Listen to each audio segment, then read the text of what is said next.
It is my understanding that the Council is ready to proceed to the vote on the draft resolution contained in document S/2024/302. I shall put the draft resolution to a vote now. Will those in favour of the draft resolution contained in document S/2024/302 please raise their hands?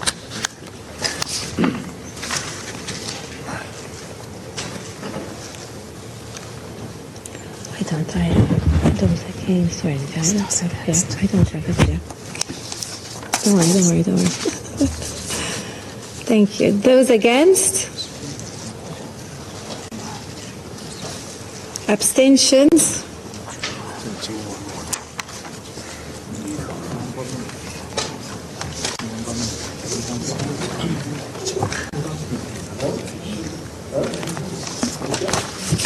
The result of the voting is as follows. 13 votes in favour, 1 votes against, 1 abstention. So here it is. The draft resolution has not been adopted owing to the negative vote of a permanent member of the Council. Pass the floor to the Russian Federation.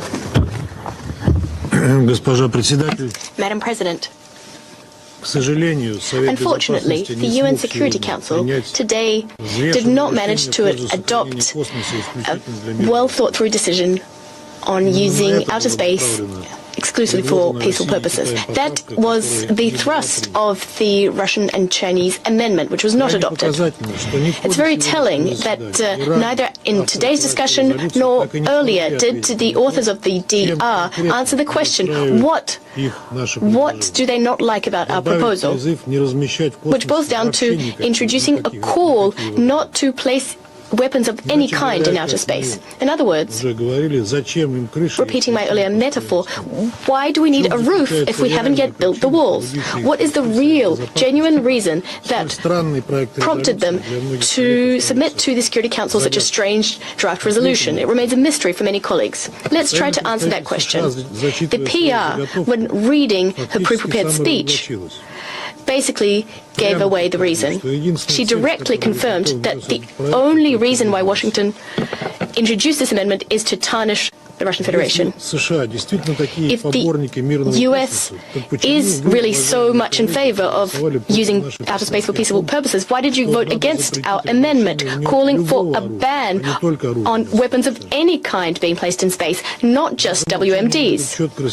Your silence on this matter is more telling than anything you could possibly say. The US is lecturing other states about the use of WMDs. That's rich.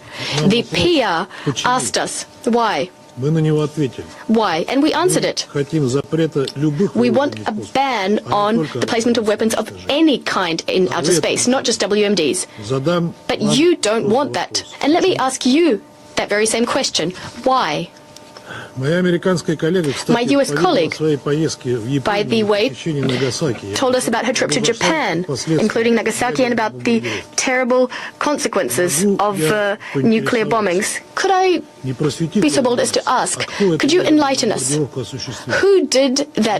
conducted that nuclear bombing? The only time this was done in the history of humanity. Or perhaps our Japanese colleague can tell us all about it.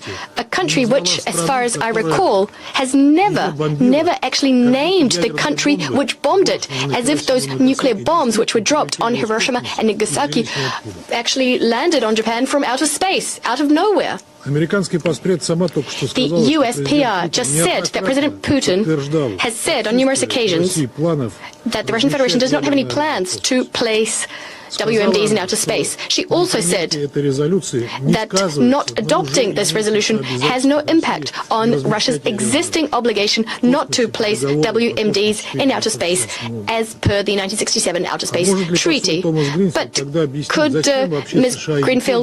Thomas Greenfield tell us why the US and Japan submit, why did they submit this DR in the first place if it has no impact?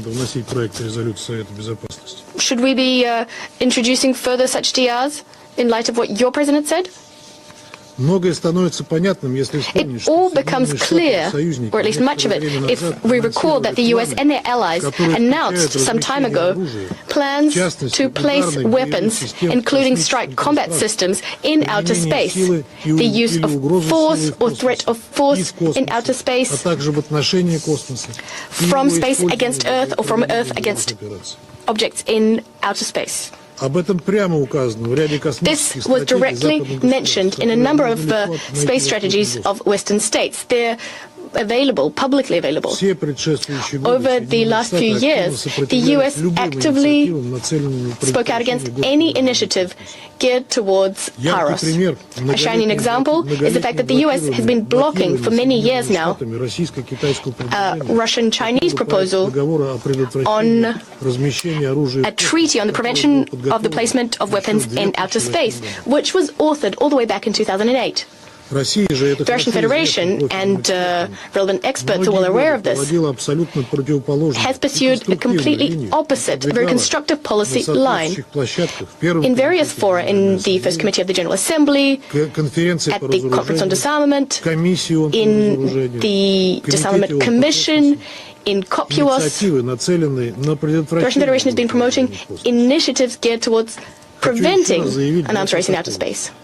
For the record, I'd like to state again, we're prepared to sign an international legally binding agreement. We could even do it tomorrow. An agreement which would contain a comprehensive ban on the placement of weapons of any kind, not just WMDs, in outer space, which are already, these WMDs are already prohibited by the Outer Space Treaty. We're also in favor on banning the use of force or the threat of the use of force in outer space, from space against Earth or from Earth against objects in outer space. The problem is that our Western partners won't agree to this. They are in fact actively, militarily exploring outer space. And lest they pull the wool over our eyes, let me state it for the record, they will not issue the militarization of outer space. The US delegation today proposed a DIA without due regard for the Russian-Chinese proposal. This is just a politicized product, propaganda, which has nothing to do with keeping outer space for peaceful purposes. In doing so, Washington is clumsily trying to shirk criticism, shifting blame. Furthermore,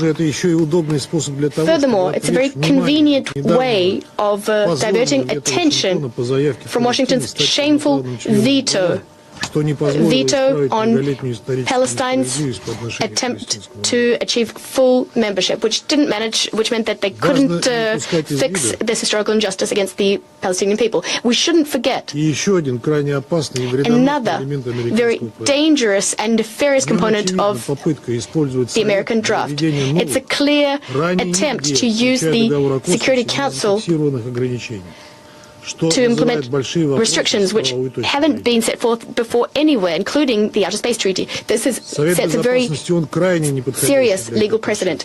The Security Council is not the place to do that. Discussions on outer space and decisions on this should be comprehensive. They should incorporate all members of the UN. They should be focused on preventing Paros and the rise of armed conflicts in outer space. Otherwise, this is clearly a blatant attempt to impose the opinion of one Security Council member on all other UN members of the Security Council and the rest of the UN. And in fact, the maintenance of international peace and security remains the prerogative of the UN Security Council. The Russian Federation remains duty-bound to the obligations it undertook under international law in outer space, playing along with aggressive plans, giving the green light to politicized initiatives. We won't engage in that. If Security Council members from Western countries have been pounding their chests, talking about the fact that they're committed to keeping outer space peaceful, if they're prepared to reaffirm this not in word, but in deed, we're prepared to give them another chance. That is why we'll be submitting shortly an alternative draft resolution to the Security Council. We will begin negotiations thereon as well. We hope that all Security Council members will exercise common sense and will show their interest in the need to keep outer space peaceful. Hopefully this will override attempts to politicize such an important topic, important for planet Earth as a whole. I thank the representative of the Russian Federation and pass the floor to China. President, the first artificial satellite was launched by mankind 67 years ago, which marks the start of a long journey in the exploration and use of outer space. Today, outer space has become a global commons, where the interests of all countries are intertwined with a common stake, ensuring that outer space is used for peaceful purposes, preventing the weaponization of and an arms-raising outer space, and avoiding the outer space turning into a new battlefield, has become the strong call and shared consensus of the international community. Over the past decades, the international community has made unremitting efforts to realize the aforementioned goals by formulating international legal instruments such as the Outer Space Treaty, adopting a number of GA resolutions on outer space security, and conducting extensive technical discussions under the framework of the CD, the DC, the First Committee of the General Assembly, COPIOS, the GGE, and Open-Ended Working Group on Outer Space Security, among others. During relevant deliberating processes, it has been generally recognized that current security threats to outer space include both the possible placement of weapons of mass destruction, including nuclear weapons, and other types of weapons in outer space. Also, a certain country has defined outer space as a theater of war, accelerating its buildup of military forces in outer space and creating military alliances in outer space. In the context of all these threats, only by opposing loud and clear an arms-raising outer space and promoting the negotiation and conclusion of a new legal instrument on arms control in outer space can we then effectively sustain security in outer space. This is the universal call of the vast majority of member states, especially developing countries. President,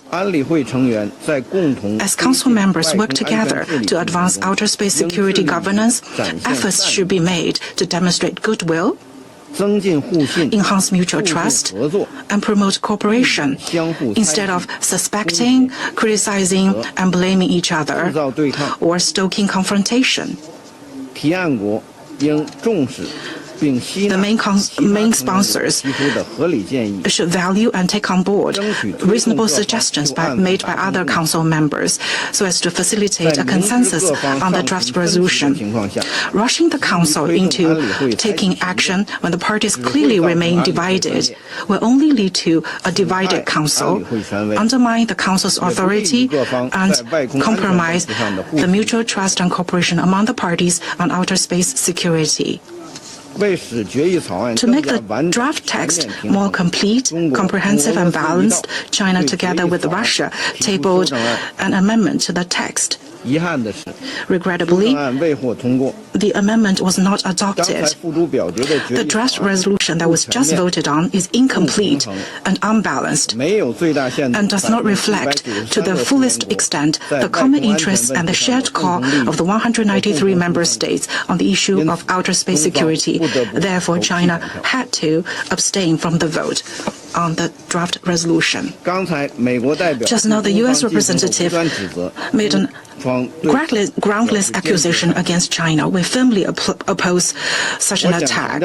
I would like to emphasize that if the U.S. and Japan were truly committed to advance the Council's constructive deliberations on outer space security, then they should focus squarely on the risks of outer space being weaponized and potential arms raising outer space, and they should unequivocally stand for the prohibition of the placement of all types of weapons, including nuclear weapons, in outer space. The U.S. should stop its development and deployment of offensive weapons in outer space. President, outer space is not the private property of a few countries, but the common asset of all mankind. It is not an arena for countries to fight each other, but a new frontier for mutually beneficial cooperation. The international community needs to act on the vision of common, comprehensive, cooperative, and sustainable security, pursue cooperation in outer space on the basis of equality, mutual benefit, openness, and inclusivity, and ensure that the right of all countries to the peaceful exploration and use of outer space is fully guaranteed, with a view to building a community with a shared future for mankind in the field of outer space. At the same time, continued efforts should be made to prevent the weaponization of and arms race in outer space. Start without delay negotiations on an international legal instruments on arms control in outer space, and ensure that outer space is a peaceful space that can be used for the benefit of all member states and all mankind. In this regard, major space technology countries should play a leading and exemplary role. Let me reiterate that China has always been committed to the peaceful use of outer space and has been cooperating extensively with the international community. China will continue to work hand in hand with other countries to promote the peaceful uses of outer space for the sake of global economic development and social progress, thus making greater contributions to the building of a community with a shared future for mankind. Thank you, President. I thank the representative of China. I shall now make a statement in my national capacity. I start by thanking the United States and Japan for this initiative. We appreciate their skillful leadership and their tireless efforts to accommodate the positions of all Council members. Unfortunately, these efforts face yet another veto by a permanent member of this Council. The Outer Space Treaty of 1967 is an international agreement that sets the basic legal framework for space exploration and governs the activities of countries in outer space. Its primary purpose is to ensure that outer space remains a peaceful domain and is used for the benefit of all humankind. The treaty mandates that outer space, including the moon and other celestial bodies, is to be used for peaceful purposes only. This means no country can use space for military dominance or hostile actions. One of the most important elements of the treaty is the prohibition of nuclear weapons and other weapons of mass destruction in Earth orbit or on celestial bodies. This ensures that space is not militarized with dangerous weapons. No country can claim sovereignty over any part of outer space or celestial bodies. This means that no country can own the moon, Mars, or any other space territory. Space is considered the province of all humankind. Countries are responsible for the national space activities, whether conducted by government agency or private components. If a nation's space activities cause harm, that country is held liable for the damages. Countries must avoid contaminating space or celestial bodies. This includes preventing harmful activities that could damage the space environment or interfere with the exploration of other countries. The treaty encourages international cooperation in space exploration and requires countries to share information about their space mission to foster transparency and mutual understanding. Although the treaty was signed in 1967, it continues to govern space activities today.